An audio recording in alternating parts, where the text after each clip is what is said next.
It's been a minute since I've done this. It's been about 5 days since I've done the daily Bible reading. I just, haven't felt like it, I guess. Okay, so today we are in Mark 4.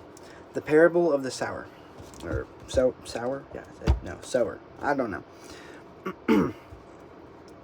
Again he began to teach by the sea, and a very large crowd gathered around him. So he got into a boat on the sea and sat down, while the whole crowd was by the sea on the shore. He taught them many things in parables, and in his teaching he said to them, "Listen, consider this sower who went out to sow. As he sowed, some seed fell along the path, and the birds came and devoured it. Other seed fell on the rocky ground where it didn't have much soil and grew up quickly, since the soil wasn't deep. When the sun came up, it was scorched, and since it had no root, it withered away. Other seed fell among thorns, and the thorns came up and choked it, and it didn't produce fruit. Still other seed fell on good ground, and it grew up, producing fruit that increased 30, 60, and 100 times. Then he said, Let anyone who has ears to hear listen. Let anyone who has ears to listen. Anyone who has ears to hear, listen." When he was alone, those around him with the 12 asked him about the parables. He answered them, "The secret of the kingdom of God has been given out to you, but to those outside everything comes in parables, so that they may indeed look and yet not perceive, they may indeed listen and yet not understand, otherwise they might turn back and be forgiven." Then he said to them, "Don't you understand this parable? How then will you understand all of the parables? The sower sows the word.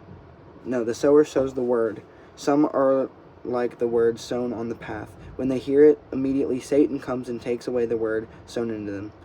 And others are like seed sown on rocky ground. When they hear the word, immediately they receive it with joy. But then they have no root. They are short-lived. When distress or persecution comes because of the word, they immediately fall away. Others are like seeds sown among thorns. These are the ones who hear the word, but the worries of this age, the deceitfulness of wealth, and the desires of other things enter and choke the word, and it becomes unfruitful. And those like seeds sown on good ground hear the word, welcome it, and produce fruit 30, 60, and 100 times what was sown. He also said to them, Is a lamp brought in to be put under a basket or under a bed?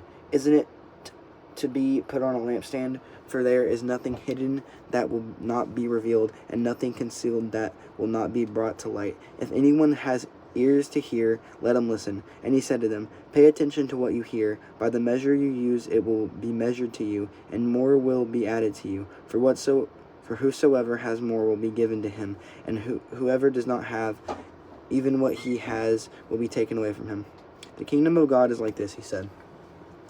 "A man scatters seed on the ground. He sleeps and rises night and day. The seed sprouts and grows, although he doesn't know how. The soil produces a crop by itself, first the blade, then the head, and then the full grain on the head. As soon as the crop is ready, he sends for the sickle, because the harvest is come." And he said, "With what can we compare the kingdom of God, or what parable can we use to describe it? It's like a mustard seed that, when sown upon the soil, is the smallest of all the seeds on the ground." That was weird. "And when sown, it comes up and grows taller than all the garden plants and produces large branches, so that the birds of the sky can nest in its shade." He was speaking to the word to them with many parables like these, as they were able to understand. He did not speak to them without a parable. Privately, however, he explained everything to his own disciples.